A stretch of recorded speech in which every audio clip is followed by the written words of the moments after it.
തഹാനി steels Edakkazhiyur Chavakkad. Alukkaran gold loan Vadanappally Orumanayur Chavakkad Guruvayur. മുഖ്യമന്ത്രിയായി V D സതീശിനെ high command പ്രഖ്യാപിച്ചതിൽ മൗനം വെടിഞ്ഞ മുതിർന്ന കോൺഗ്രസ് നേതാവും നിയുക്ത എംഎൽഎയുമായ രമേശ് ചെന്നിത്തല കേരളത്തിന്റെ മുഖ്യമന്ത്രിയായി വി ഡി സതീശിനെ നിശ്ചയിച്ച ഹൈക്കമാൻഡ് തീരുമാനത്തെ സ്വാഗതം ചെയ്യുന്നതായി ചെന്നിത്തല ഗുരുവായൂരിൽ പറഞ്ഞു. ഇന്നു പുലർച്ചെ ഗുരുവായൂർ ക്ഷേത്ര ദർശനത്തിന് ശേഷം മടങ്ങുമ്പോഴായിരുന്നു ചെന്നിത്തലയുടെ പ്രതികരണം. വി ഡി സതീശന് എല്ലാവിധ ആശംസകളും നേരുകയാണ്.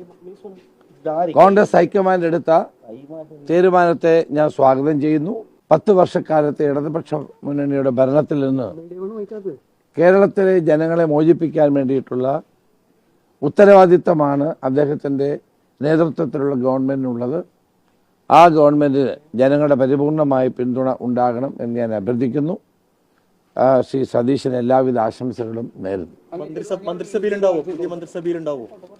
മന്ത്രിസഭയിൽ ആരൊക്കെ ഉണ്ടാകണം തീരുമാനിക്കേണ്ടത് മുഖ്യമന്ത്രിയാണ്.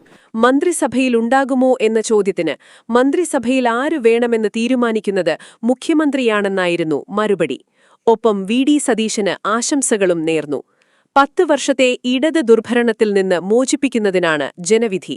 UDF പ്രവർത്തകർ സതീശനൊപ്പം ഉണ്ടാകുമെന്നും ചെന്നിത്തല പറഞ്ഞു.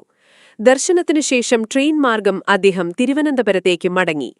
മുഖ്യമന്ത്രി പ്രഖ്യാപനത്തിനു പിന്നാലെ മാധ്യമങ്ങളുടെ പ്രതികരിക്കാതെയാണ് ചെന്നിത്തല ഇന്നലെ രാത്രി ഗുരുവായൂരിലെത്തിയത്.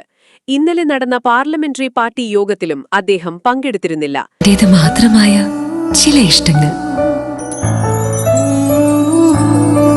അണിയുമ്പോൾ ഞാൻ ആസ്വദിക്കുന്ന സ്വർണ്ണാഭരണങ്ങളിലെ സവിശേഷത. എന്റെ ആഭരണ കളക്ഷനിലെ ഒന്ന് മാത്രം മതി മറ്റുള്ളവരിൽ നിന്ന് വേറിട്ട് തിളങ്ങാൻ. Alukkaran jewellery, Muthuvattoor, Chettuva road, Chavakkad, Chettuva road, Vadanappally, Orumanayur. 916 BIS hallmark gold and 925 sterling silver ornaments.